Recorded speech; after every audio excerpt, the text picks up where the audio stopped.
नमस्कार। तर या व्हिडिओमध्ये आपण पाहणार आहोत की एका छोट्याशा मुलीवरती अत्याचार केला गेला आणि त्यानंतर तिची निर्घृण हत्या केली गेली। तर या मानसिकतेला काय म्हणावं, कारण वारंवार आपल्या समाजामध्ये या घटना आता घडताना दिसतात आणि त्यामुळे कुठेतरी मुली आपल्या सेफ नाहीयेत आणि हीच अंगावर शहारे आणणारी घटना घडलेली आहे नाशिक शहरामधील मालेगाव तालुक्यातील डोंगराळी या गावामध्ये एक छोटंसं कुटुंब राहत होतं आणि त्या कुटुंबामध्ये एक छोटीशी मुलगी, तिचे मम्मी पप्पा आणि तिचे आजी आजोबा असा त्यांचा परिवार राहत होता। छोटीशी मुलगी फक्त 3 ते 3.5 वर्षांची होती आणि तिला अजून कोणत्याही गोष्टीची समज नाहीये। लहान मुलगी, अतिशय सुंदर अशी ती मुलगी आपल्या अंगणाबाहेर खेळत होती। त्या कुटुंबाच्या घराच्या शेजारीच एक कुटुंब राहत होतं, त्यामध्ये एक आजी आणि एक त्यांचा नातू जो की आरोपी आहे।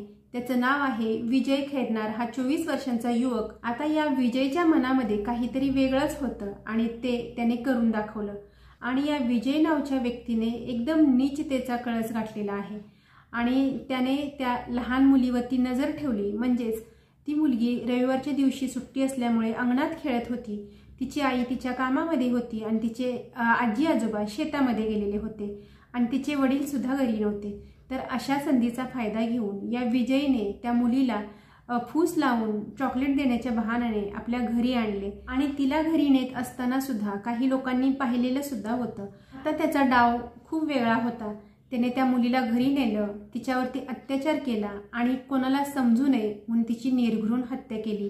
काय चूक होती त्या मुलीची आणि त्या विजयची ती मानसिकता का झाली, तर याचा प्रश्न सुद्धा समाजाला आहे आणि अशा प्रवृत्तीच्या व्यक्तींना समोरासमोर फाशी दिली पाहिजे असं माझं वैयक्तिक मत आहे आणि सर्वांच्या समोर, त्यांच्या नातेवाईकांसमोर, सर्व समाजासमोर अशा समाजकंटक लोकांना फाशी दिली पाहिजे, तरच या घटना कुठेतरी थांबतील। जेलमध्ये नेऊन आणि त्यांच्यावरती ज्या काही कारवाया करून आणि आपलीच सेवा त्यांना देऊन त्यांच्यावर वेळ घालवणं हे खूप व्यर्थ आहे। अशा प्रवृत्तीच्या लोकांना भर चौकामध्ये फाशी दिली पाहिजे। या विजयने आपल्यावरती कोणताही आरोप येऊ नये म्हणून त्या मुलीची त्या अत्याचार झाल्यानंतर निर्घृण हत्या सुद्धा केली आणि त्या लहान बाळाचा काहीच दोष नसताना तिला या यातना भोगाव्या लागल्यात। त्यानंतर या नराधमाने त्या मुलीचा मृतदेह त्याच्या घराच्या मागे जो टॉवर आहे त्या टॉवरच्या झुडपामध्ये फेकून दिला आणि तो नंतर पसार झाला। त्यानंतर थोड्याच वेळात शोधाशोध चालू झाली। तिच्या आईला सुद्धा समजलं की आपली मुलगी घरात नाहीये किंवा बाहेर सुद्धा खेळत नाहीये। तेव्हा शोधाशोध तपास केला असताना त्यांना असं निदर्शनास आलं संध्याकाळी 7च्या नंतर की ती मुलगीचा मृतदेह त्यांना टॉवरच्या पाठीमागे भेटला आणि त्यानंतर त्यांच्या पायाखालची जमीन सरकली।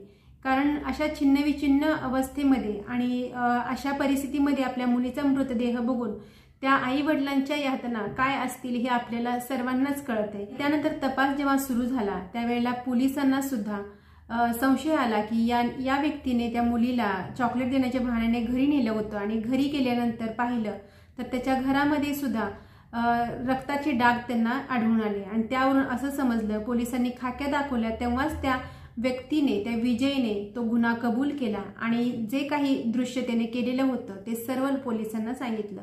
म्हणजेच सुरुवातीला तिच्यावरती अत्याचार केला आणि त्यानंतर तिची निर्घृण हत्या सुद्धा केली आणि तिचा मृतदेह घरामागे जो टॉवर आहे त्याच्या झाडांमध्ये फेकून दिला। तर अशा पद्धतीने त्याचा जबाब आलेला आहे। पण अशा नराधमाला अजिबात सोडू नये। पोलिसांनी सुद्धा किंवा या न्यायव्यवस्थेने सुद्धा त्या लेकराला न्याय मिळवून द्यावा। अशा कितीतरी कळ्या खुडल्या जात आहेत, कितीतरी मुलींच्यावरती अत्याचार होताना दिसत आहेत आणि हे कुठेतरी थांबलंच पाहिजे। पण सुद्धा दक्षतेने आपल्या मुलींची काळजी घ्या। धन्यवाद।